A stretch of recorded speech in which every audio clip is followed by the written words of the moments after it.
I can hear the police outside my window. Hey, I'm Carmichael. I play a lot of Dungeons and Dragons. I'm making a transition from player to DM right now, and I thought it'd be worth making a series talking about the things I learned, the things I want to try, like homebrews, and hopefully I can build the confidence to DM my own series on this channel. I think I have some rich ideas for stories that I don't see happening in the D&D community, at least in video form, and I would love to someday get to a point where I am confident enough. Today I'm gonna go over my second session. I'm gonna talk about traps because I honestly think I messed that up, and I just wanna have a reminder that exists and talks about traps mechanically and narratively, and hopefully someone watching, maybe you, can walk away with something beneficial from that. I also have a massive problem. I do not like NPCs. I'm totally scared of them. They overwhelm me. I need to find a way to organize them. In the previous episode, I talked about Sperm, which breaks down a town socially, economically, religiously, military, and so on and so forth, in a way that I can see what are the most important NPCs to make for a town, for a city, whatever. That helped me a lot. When I have my players going to a new town, I can look at that shorthand and understand the most important NPCs to make for them to interact with and for that town to feel real. Okay, cool. Next, I need to talk about combat. I really struggled with just having combat happen in the second session, as I'm gonna bring up. I've homebrewed NPC combat classes. These are classes that any NPC that you make, you can just drop them in right there. And right behind the DM screen, you can make their stats as you need them, as how you want them to narratively be represented in battle. Let's begin. My PCs wake up in the inn. One of my players, the ranger, he's got to walk away from the game for a little bit. Okay, I wrote him off, and I will figure out a plot line with him when he's ready to come back. Great. The rest of the players, they go downstairs and have breakfast. Now, this is something interesting, and let me know if you want to see a video talking about this, is I devised food based off cultures in Dungeons & Dragons, so that way I had a variety of breakfasts that they could choose from, and it all made sense from the town. So, breakfasts. They could have picked Dwarven Gohan, Dragonborn Hummus, Human Classic. Gohan, rice, miso soup, cave green, which is kind of like seaweed that comes from inside the mountains.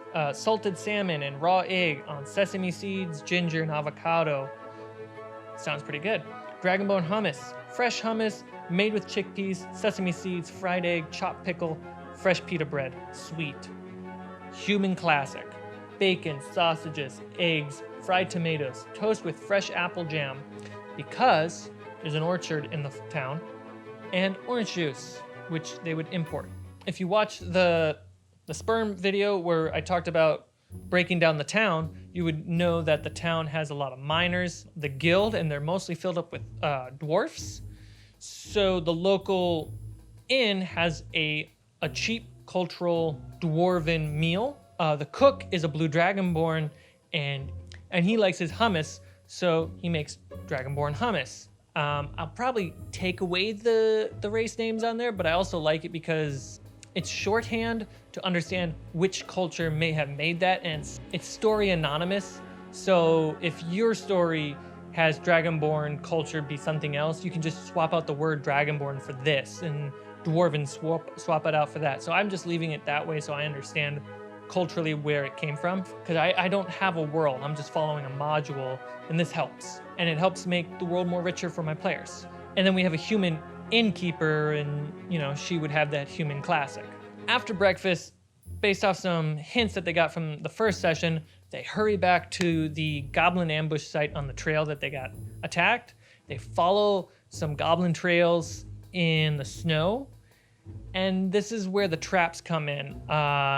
They bump into a snare. I rolled dexterity poorly. I don't understand. I don't think I was prepared correctly. And then after that, they hit a pit. The traps themselves kind of made sense, even after what I'm about to say breaks it down. But for whatever reason, I didn't sit right with it, so I had to break it down so I better understand for the future. So let's break down traps super quick. So I scoured the internet from YouTube videos to Reddit, and this is what I've come to conclude, and I can plug and play any trap into these. 3 basic mechanics, 3 basic narratives, any trap can fulfill. Start with the mechanics. The trap is either a lock,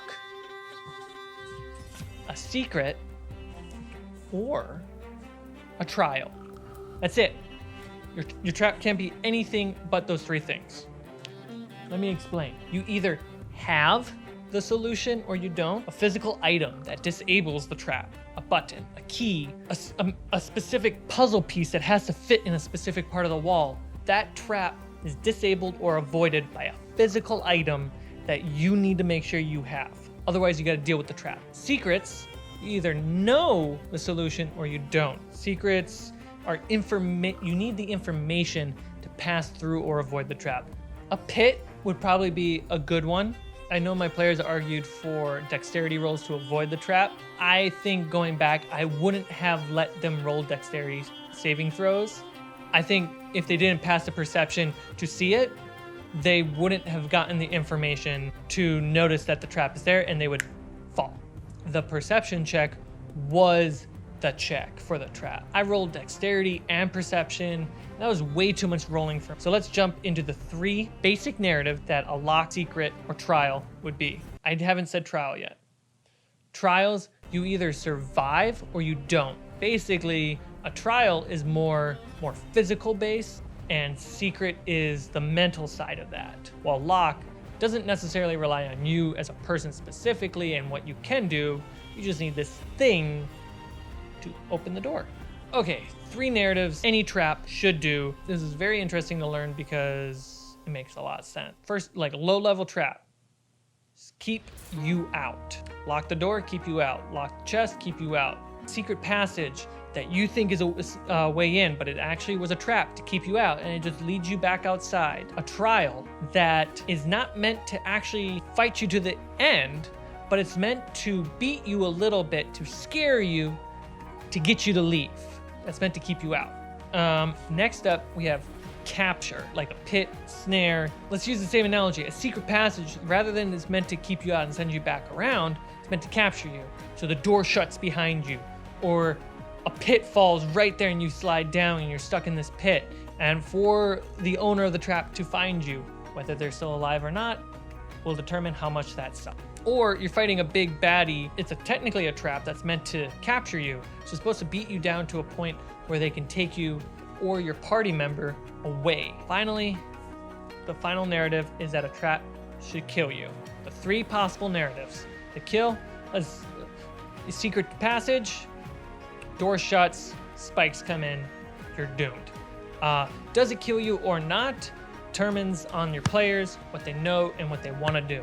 You know, they can solve this problem. Yeah, so after like I think 3 hours of research and just like cross-referencing ideas and people's point of views, I kind of laid on those 3 mechanics and those 3 narratives. Let's continue on the session. When the pit fell, dex save, no one fell in, but they decided to hide. A couple goblins came out from the direction that they're going, notices that the pit's empty, goblin a little bit, blah, blah, blah, blah, blah. The players stealthily sneak behind them, follow them, and they lose them at the entrance to the hideout. Players ended up going into the cave. They fought those 2 goblins right away, but they went into the cave. They went every other with their dark vision. So one person had dark vision, one person didn't. And they worked their way through the cave. They found wolves that were tied up and starved so they could be good attack animals. They found a goblin up on the bridge. They had a troubling time fighting him. I also failed to understand dark vision and darkness. I explained it in the previous video. Once you figure it out, it makes a lot more sense. They worked their way up, they climbed the wall, got to the bridge, and they snuck behind a lot of baddies. And they had a really cool stealth fight. The rogue was going around slicing people up while the rest were coming in and attacking them with magic blasts and philales. One goblin got away and went to go warn the boss. In the module, it was a bugbear. I rewrote it as a orc because I'm more of a fan of orcs than bugbears. Maybe someday I'll change, but that's what I wanted. They had their big battle. I implemented minions, and the orc had like 3 minions with him, and every turn the boss summoned another minion from off screen behind the party, so the spellcasters had to now focus on the minions. And they're level 1. So my spellcaster, the warlock, ran out of spell slots and went for crossbow. Could have went with more Eldritch Blast, but I don't know why he didn't. That's interesting. I'm gonna have to keep that in mind. They fought, and eventually, boss nearly kills our cleric, who is friends with a rogue, and the rogue didn't take any shit from this orc and stabbed him in the penis, and the orc ran away. The cleric got back up, ran after, and then cut him in half, starting from the penis. I don't know why my cleric and my rogue have a fetish for stabbing and cutting people from the dick up. Don't know why, but that's what they like to do. Well, they searched the room. There's some boxes, but they were looking for an NPC and they didn't know where he was. He's not here. So they decided to check another end of the cave, or goblins. They found a goblin leader who was, narratively, that goblin leader was upset at the orc who was sent by a bigger boss somewhere else, but players didn't learn that, and it was just another baddie. Stealthily killed most of the goblins, got to the boss, luckily rolled a natural 20 with our druid, took him down. And then they went to the NPC and they found it's not the right NPC. But it's an NPC that knows the NPC that they're looking for. That's the end of the session. So let's talk about NPCs in combat, because there was a lot of combat, and basically all my goblins were just sword-swinging goblin bandits, and I kept forgetting that they have bows, so I didn't do any range combat. And then they have all these stats that I need to think about, but none of those stats mattered really in combat. NPC combat classes. Let's go over them. It's not a lot. I think it's super simple, and I think anyone who's a DM should hear this because I think this is a really clever idea. All right, so this side. All right, the 4 classes. I think there are too many PC classes for what this is supposed to be, so I narrowed it down. We have a skirmisher, archer, tank, caster. Those are the 4 classes that your NPC can be. Here behind the words, I think you can kind of figure out what they're supposed to be. A skirmisher is kind of like a rogue. They got sneak attack, they got bonus action, hide or dash, they have a short sword or a dagger. That's it. No damage modifier, just the roll of the weapon. Keep it simple and keep it straightforward. Their sneak attack, it should be equal to what a rogue at the PC's levels would be. So if you do have a rogue in your party like I do, that their sneak attack equals the same as those sneak attacks. I even put AC and HP. You could do HP for the skirmisher, either just 1 hit point if you want to make it a minion, or a 1d4 plus PC level. It means that they're probably never going to have a lot of hit. 5 is the lowest they'll ever be. 25 is the highest they'll ever be. Skirmishers aren't meant to be hard to kill things. They're meant to employ a lot of them, or they're meant to run around and deal a lot of damage, especially with sneak attack. AC, 1d10 plus half PC levels. If that's an odd round down, make it easy. So level 1, level 2, and level 3 PCs, skirmishers, ACs, if it was maxed out rolls, would be 10. Pretty easy to hit. 10 or lower. Very easy to hit. Very easy to kill. They are meant to be the hordes of things that you send out at them. Archers, slightly different. They automatically have 20 ammo for whatever ranged weapon they have. They either have short bow, hand crossbow, longbow, or light bow. And I put the range and the damage. Their bonus actions, Hunter's Mark and Hide.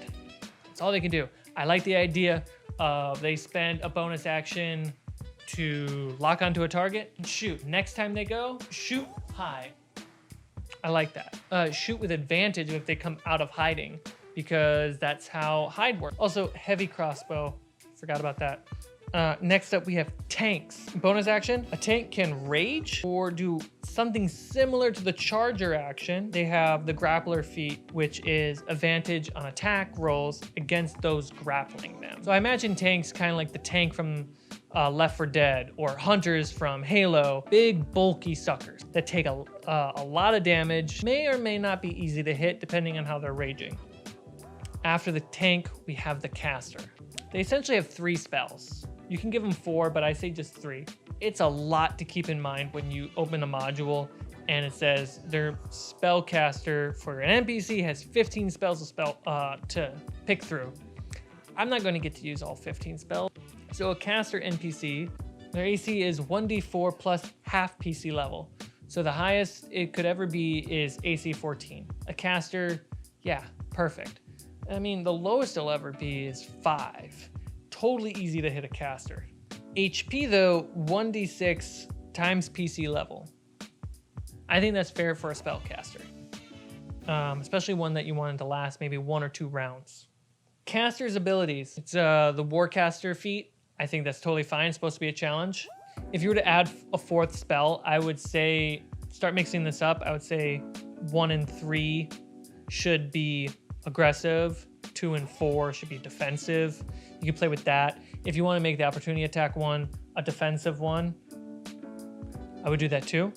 It's just meant to set limits so you don't overwhelm yourself. And I think that's going to help me a lot when dealing with NPCs. Is like the module and the monster manual say goblins, orcs, bugbears. But when it's a human you're fighting, it's a cultist, a bandit. Like, it's specific to an occupation. None of the other creatures that can also be player characters don't have occupation. They're just monsters. And why are they players then? So giving them a quick class base just for combat, it's not meant to structure them as a person. It's just when we start combat, here's a simple guideline, move this character around the battlefield. Super easy. And there's only 4. So you might be wondering, what about the initiative, their speed, class abilities, all that stuff? Well, I have that right here too. The initiative, which is a 1d4, the speed, which is a 1d4 times 10, but it's also your proficient skill save. And I say that should just straight up be half the PC level. So at max, an NPC can have plus 10 to a proficiency modifier. And then just basic stats. I think the only ones that are the most important are passive perception and stealth. The reason why I don't care about all the rest, because it's too many numbers. What does matter is this last category, class abilities. Class ability is class inspired. So if they're a tank, give them a strength. Skirmisher or an archer, give them a dex. Caster, pick. Is it intelligence like a wizard? Wisdom like a cleric? Charisma like a warlock? Or, in my personal case, constitution like a sorcerer. Pick that, figure it out. Just do 10 plus half PC level. Straight up, just do that. Like a tank's strength, it depends on the strength of your PCs. If your PCs are level 1, it's 11 strength. So that's like what, a +1 to attack? If they're a level 20, that's a 20 on their strength. That's a +5. And if they're raging, that's a +2 on top of that, so that's 7. That feels like a barbarian. That feels like a fighter. If you ever want to make these tougher or harder, you have two. I think there are 2 options to make them harder. 1, double the dice roll associated to any of these things. Or 2, don't do half PC level, do full PC level. That will drastically change the difficulty. That's me trying to organize NPCs for encounters. So if I have a herd of goblins that they're fighting in the cave, roll initiative and we start the fight, I can just quickly go skirmisher, skirmisher, archer, tank, caster. And I know what they all do because I have a class associated with them rather than what does this goblin do? Does it use its sword? Does it use its bow? Does it sneak? Does it attack? Is it aggressive? Maybe you want to add one that can do magic. And if so, how many spells does it have? Narratively, say whatever you want, but these classes are mechanics that can simply help me and you if you are a DM who's struggling with NPCs just as bad as I am. so we can tell a good story and have our friends who are playing this game have a good time. Next time, I want to dive a little bit deeper with this NPC combat class. I want to talk about bosses, since there was a big boss fight in this session. So I just want to say thank you to all my patrons who support this channel, support Fables of Refuge, support this show, and who can watch this show ahead of time, who get a weekly exclusive vlog from me, and they get to make NPCs for Fables of Refuge. On top of that, they can, what else do they get? And they get specific roles on our Discord. All the links to our Patreon, our Twitch channel, and our Discord are linked below. If you want to support this channel, please subscribe. And I'll be making more of these videos, so hit that bell so that way you're notified when this channel pumps out more content. I do think that's everything I have to say. I still don't have a catchphrase, so I am going.